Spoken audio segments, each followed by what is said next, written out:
From Bolt Bros here. Hey, just want to give you the last thoughts about the Dolphins Chargers game and kind of give you some interesting facts about the NFL. So let's get into it. Bolt Bros, let's go. I'm Dale Henley. You watching the Bolt Bros podcast? Let's do it!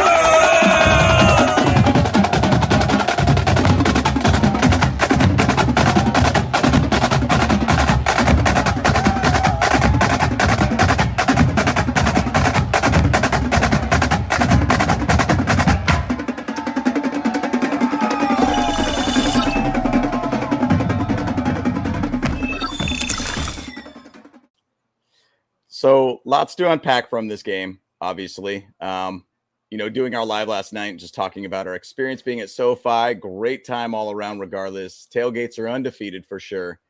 And one thing I just kind of really wanted to point out is week one is an absolute crapshoot for pretty much every team in the NFL. You kind of don't really know what to expect.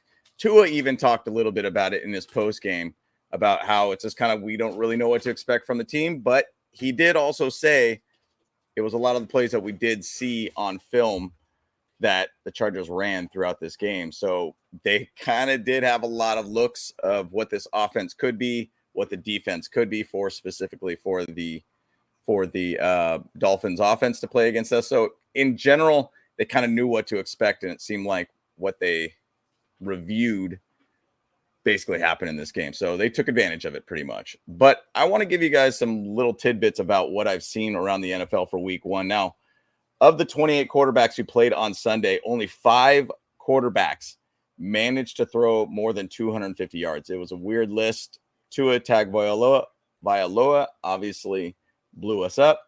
Matthew Stafford, Kirk Cousins, Derek Carr, and Mac Jones. So a lot of these teams weren't ready this week. And, on top of that, Seahawks lost to the Rams. Vikings lost to the Bucks. Browns destroyed the Bengals. Also, side note, Joe Burrow is now 1-4 versus the Browns in his career. Weird stat.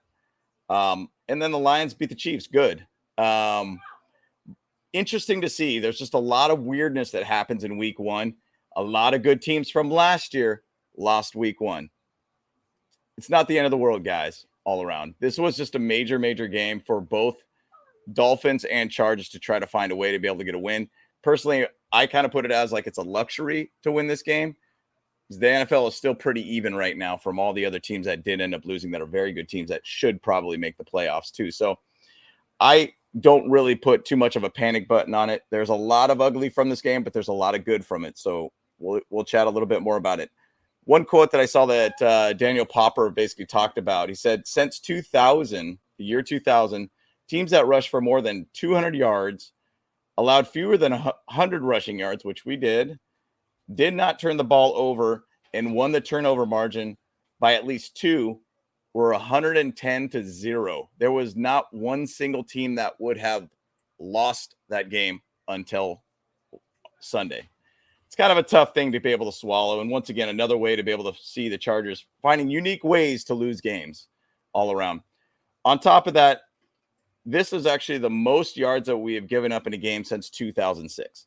On a positive note, if any of your Chargers fans have been fans for this team for decades, 2006 was a pretty good year. So maybe there's going to be something out of that that's going to be good for us. The ugly to this game, obviously, we got blown up through the air. That's a big, big miss for us. We got to figure out the defensive backfield situation. I do feel like there should have been a lot more adjustment, specifically with J.C. Jackson, to be able to find a way to be able to do a little bit more rotation earlier on the game, not later in the game with Asante Samuel Jr. and Jasir Taylor. There should have been a lot more adjustments on that side. But outside of that, our offense was rolling.